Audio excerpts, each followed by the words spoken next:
بسم اللہ الرحمن الرحیم۔ ناظرین، سورہ یونس کی آیت نمبر 12 میں اللہ رب العزت نے اپنے بندوں سے، ہم انسانوں سے ایک ایسا شکوہ کیا ہے، وہی شکوہ ہم سارے رشتہ دار ایک دوسرے سے بھی کرتے ہیں۔ اور یہی وجہ ہے کہ پاکستان میں تو ایک ٹرینڈ بنا ہوا ہے کہ رشتہ داروں سے دور ہوتے جاؤ۔ اس کی وجہ میں آپ کو بتاتا ہوں، یہ وہی شکوہ ہے جو اللہ رب العزت کا شکوہ ہے۔ بڑی خوبصورت بات، یعنی بات قرآن کی ہو اور حیرت انگیز اور خوبصورت نہ ہو۔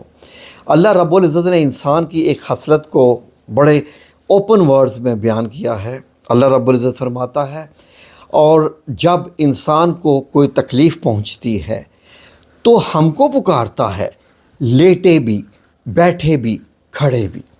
پھر جب ہم اس کی تکلیف اس سے ہٹا دیتے ہیں تو وہ ایسا ہو جاتا ہے گویا اس نے اپنی تکلیف کے لیے جو اس سے پہنچی تھی کبھی ہمیں پکارا ہی نہیں تھا۔ ان حد سے گزرنے والوں کے اعمال کو ان کے لیے اسی طرح خوش نما بنا دیا گیا ہے۔ یعنی کہ جب ہم خوشی میں، بہت افسوس ہے ناظرین، جب ہم خوشی میں اللہ رب العزت کو بھلا دیتے ہیں تو اس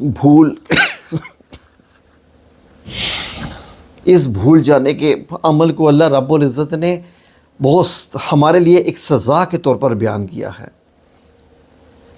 ابھی میں دوسری بھی ایک اور آیت آپ کی خدمت میں بیان کرتا ہوں، ذرا سن لیجئے جو میں اس کے متعلق کہنا چاہ رہا ہوں۔ آپ نے دیکھا ہے کہ جب پریشانی آتی ہے، مصیبت آتی ہے، کوئی بہت بڑی بیماری آ جاتی ہے، جان لیوا بیماری آ جاتی ہے، ایکسیڈنٹ ہو جاتا ہے، اور بھی ہزار پریشانیاں آتی رہتی ہیں، کبھی پیسوں کی ضرورت پڑ گئی، کبھی کچھ بھی ہو جاتا ہے۔ آپ نے دیکھے یہ روزانہ کی بنیاد پہ پریشانیاں آتی رہتی ہیں، تو کیسے پوچھا جاتا ہے یار وظیفہ دو، جلدی وظیفہ دو۔ ہم اللہ کو پکارنا چاہتے ہیں، کس وظیفے سے ہم پکاریں؟ یعنی شارٹ کٹ ڈھونڈنا چاہتے ہیں۔ وظیفہ بیسیکلی ایک شارٹ کٹ ہوتا ہے اپنی حاجت کا، ورنہ جو لوگ روزانہ قرآن پاک پڑھتے ہیں ان کو وظیفوں کی ضرورت نہیں پڑتی ہے۔ اب وہ وظیفے مانگتے ہیں، کہتے ہیں پکارو، سارے اکٹھے ہو جاؤ، لوگوں کو بلا لیتے ہیں، چلیں جی آیت کریمہ کا ہم نے جو ہے وہ 1.25 لاکھ کا آیت کریمہ پڑھانا ہے، ہم نے قرآن پاک کا ختم القرآن کروانا ہے، سارے آ جاؤ، جلدی آ جاؤ، پلیز ہماری اس میں شریک ہو جاؤ، اللہ کو زیادہ سے زیادہ یاد کریں، چلیں جی درود کی محفل کرنی ہے، یہ کرنا ہے، وہ کرنا ہے۔ کبھی سورہ یاسین، کبھی سورہ رحمان، کبھی سورہ واقعہ، کبھی سورہ الملک، کیا کیا کرتے رہتے ہیں۔ یہ تو وہ ہے جب ہم تکلیف میں ہوتے ہیں اور اللہ رب العزت کو پکارتے ہیں۔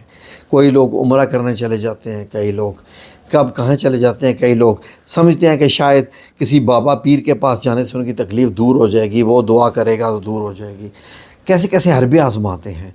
لیکن اب اس کے اپوزٹ دیکھیے، شادی ہوتی ہے تو کہاں جاتے ہیں؟ شادی ہال میں جا کے خوشیاں مناتے ہیں اور ایسے ناچتے ہیں کہ جیسے ہمیں کوئی دیکھنے والا دیکھ ہی نہیں رہا۔ جیسے ہمارے کرامن جو کاتبین ہیں، انہوں نے اپنے قلم ثم نعوذ باللہ رکھ دیے ہیں، جیسے اب تو اللہ ہمیں دیکھ ہی نہیں رہا۔ اور پاکستان میں تو جو نئے نئے بے شرم اور بے حیا ٹرینڈز بن رہے ہیں کہ دلہنوں کو ایسا لباس پہنا کے وہ پہنایا کیا جاتا ہے، وہ خود پہنتی ہیں، جن میں تقریباً سارا پیٹ ننگا ہوتا ہے، اور وہ دولہا کے ساتھ پورا فلمی گانا پکچرائز کرواتی ہیں تمام رشتہ داروں کے سامنے، اجنبی لوگوں کے سامنے، کیمرہ مینوں کے سامنے۔ دولہا اور دلہن میاں بیوی کا ایک رشتہ ایسا ہے جو کہ ایک پردے کا رشتہ ہے، آپس میں خلوت کا رشتہ ہے، یہ لوگوں کے سامنے دکھاوے کا رشتہ نہیں ہے۔ اور پہلے دن ہی دلہن جناب باہوں میں باہیں ڈال کے اور گلے سے گلے مل کے دولہا کے ساتھ ناچ رہی ہوتی ہے۔ اس وقت تو اللہ نہیں دیکھ رہا ہوتا ہے، یہی سمجھتے ہو؟ اللہ بھول گیا نا؟ نہیں یاد رہا۔ وہاں کوئی کہتا ہے کہ سارے مل کے دعا کرو، وہاں تو جب مولوی صاحب نکاح پڑھواتے وقت کچھ کلمات پڑھے ہوتے ہیں تو 90% خواتین جو ہے وہ دوپٹہ بھی سر پہ نہیں کرتی کہ اللہ کا کلام پڑھا جا رہا ہے۔ نہیں، بال خراب ہو جاتے ہیں نا، پیسے دے کے بال بنوائے ہوئے تھے۔ یہ ہے ساری وہ حرکتیں جن سے اللہ رب العزت ناراض ہوتا ہے۔ دوسری آیت بھی سن لیجیے ناظرین۔ دوسری آیت سورہ فصلت کی آیت نمبر 51 میں ترجمہ پیش ہے، خود ہی سن لیجئے، لکھنے والے نے لکھا ہے اور وہ ہمیں بہتر جانتا ہے۔ اور جب ہم انسان پر اپنا انعام کرتے ہیں تو وہ اپنا منہ پھیر لیتا ہے اور کنارہ کش ہو جاتا ہے۔ وہی جو شادی والا قصہ جو میں نے آپ کو بتایا نا کہ شادی ہوتی ہے تو بھول جاتے ہیں نا، ڈانس کرتے ہیں جی ننگے پنگے ہو کے، اور جناب جی دوپٹے پھینک دیتی ہیں بچیاں، اور والدین دیکھ رہے ہوتے ہیں، چاچے چاچیاں مامے مامیاں سب دیکھ رہے ہوتے ہیں، بچیاں دوپٹے پھینک کے ننگے پیٹ کر کے ڈانس کرتی ہیں، ٹھیک ہے جی۔ اور آگے سنی آیت کا حصہ، اور جب اس پر مصیبت پڑتی ہے تو وہ لمبی چوڑی دعائیں کرنے بیٹھ جاتا ہے۔ سورہ فصلت آیت نمبر 51۔ اب میں کیا بتاؤں، کیا اس کو ترجمہ اور تشریح، اس کی تشریح کرنے کی ضرورت ہے؟ اور وہ منہ پھیر لیتا ہے جب ہم اس پر۔ شادی اللہ رب العزت کی طرف سے ایک انعام ہے، ٹھیک ہے جی۔ جوڑے بنانا یہ انعام ہے اللہ کی طرف سے کہ ایک حلال رشتہ قائم ہوتا ہے، انعام ہی ہوا نا۔ تو اس کے بعد وہ بندہ منہ پھیر لیتا ہے اور کنارہ کش ہو جاتا ہے، کنارہ کش ہو کے ناچنے لگ پڑتا ہے۔ میں آگے یہ جو ناچنے والا لفظ میں ایڈ کر رہا ہوں، تو دیکھ لیں جی، یہی بات ہے کہ انسان خوشی میں اللہ کو بھول جاتا ہے۔